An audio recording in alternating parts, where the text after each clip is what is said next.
Brilliant. Thank you very much, Kayla, for that introduction. And I have to say how absolutely honoured I am to be here today. It is wonderful. So I'm just going to share my screen, that ubiquitous thing that we do on Zoom. And hopefully you can all now see my PowerPoint in operation. So a little bit about me before we start. As Kayla just said, I am a teacher. I've been teaching in secondary schools for over 20 years. So talking about history and politics with young people and trying to get them to understand that democratic process a little bit better. Presently, I reside in Jersey, and we've had our own citizens' assembly here as well on climate change. So it's wonderful to be part of this, and genuinely a real privilege to be speaking. So where do we begin? As you know, in Alan's presentation at the start there, he raised many, many interesting questions.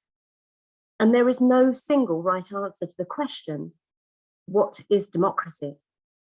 The word has been used in many different ways over many hundreds of years. The ancient Greeks used it to mean giving a say to the ordinary people, whereas for the Romans, they saw it as a paradox. A government that shared some power with the people could actually have more power. At times, it has been misused by regimes that are not clearly democracies by any reasonable definition.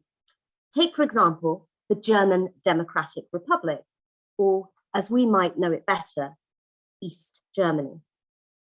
I am certain that there are few of us here who might agree that that could be called a democracy. So we can see that the term has been used and abused over time, often with the aim to make the government look better. So the word itself comes from the ancient Greek, and it means, in simple terms, rule by the people. Sorry, my slides are automatically jumping ahead, so I apologize. So demos means people, and kratos means rule, so rule by the people, simple.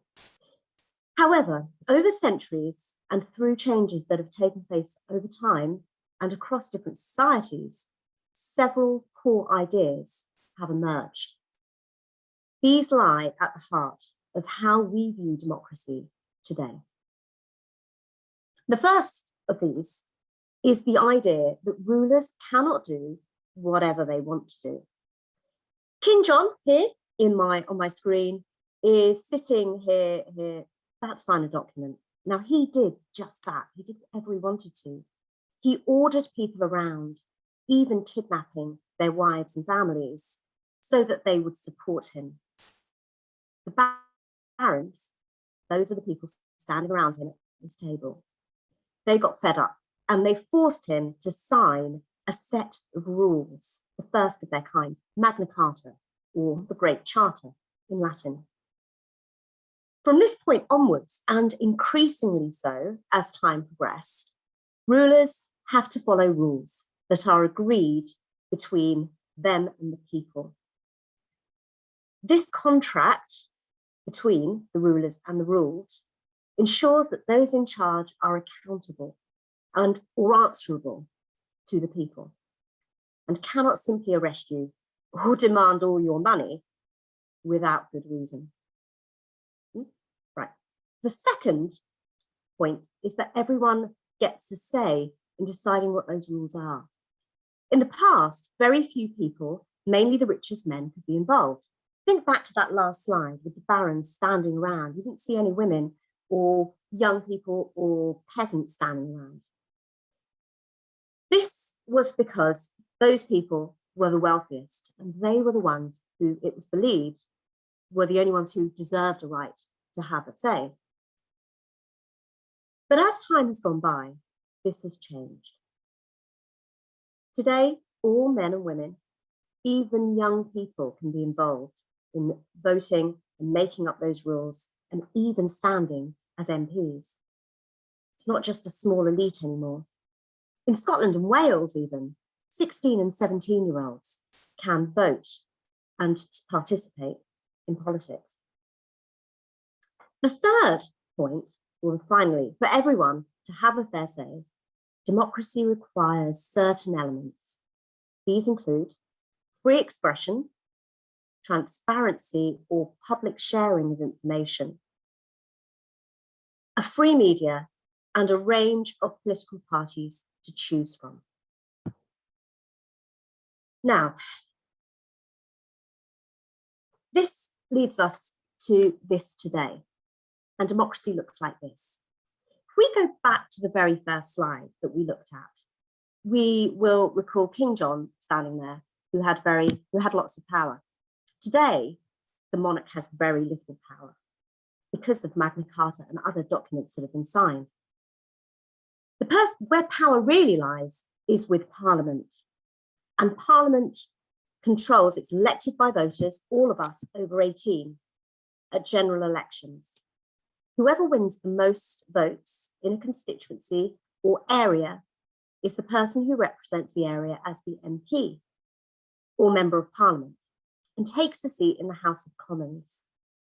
Within Parliament, there is normally one political party that holds a majority of seats, and they form the government. Currently, this is Boris Johnson, someone you might recognise, leader of the Conservative Party. The government puts forward proposals, and it needs Parliament support to get these agreed to turn into laws. There are also opposition political parties that hope to win more seats at the next election so that they can form the next government. Currently, Labour is that largest opposition party, and they are led by Sir Keir Starmer.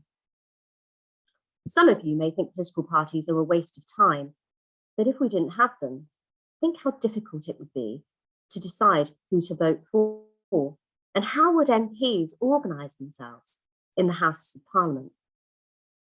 In Guernsey, near where I live in the Channel Islands, there is only one political party. And this, at the last election, sorry, skipping my slides there. At the last election, there were 100 MPs to choose from. It would have been very, very difficult to decide who to vote for if you weren't really sure what each person stood for. And you'd have to spend a lot of time reading all their information to know. And I think that that's probably why in the Channel Islands, we have a very low voter turnout. So what happens in Parliament clearly is reported in the media. And we're very fortunate that we have that. And that's so that everybody knows what is going on. If you have a particular issue or a cause or something, well, you can talk to your MP, but you can also join a pressure group. Pressure groups put pressure on government to create change. Extinction Rebellion, this image here, is one of those pressure groups, but you may know of others as well. They can protest to cause change, and they can also take part in signing petitions and other activities as well.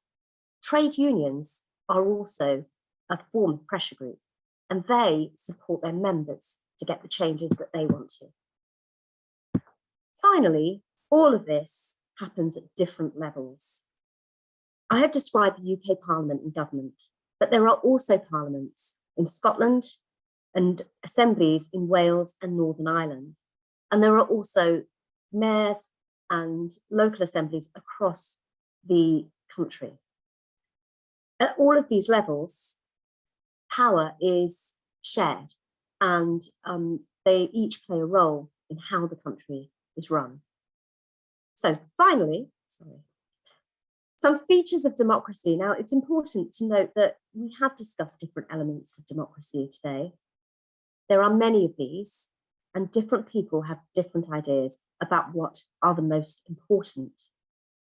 But the ones that are kind of really key and central to the idea of democracy are these on the screen: that rulers are not free to act as they wish, that everyone can get involved, that there is an openness about all of this, and that we are involved in that process in some way or some form. And if we're unhappy, we can change things. We can vote, and vote out the government and change them. We can take part in pressure groups, or we can write to MPs. We have a say. We're involved in how the government works. And that, in a nutshell, is an aspect of the UK democracy and how we might see democracy today. Thank you for listening.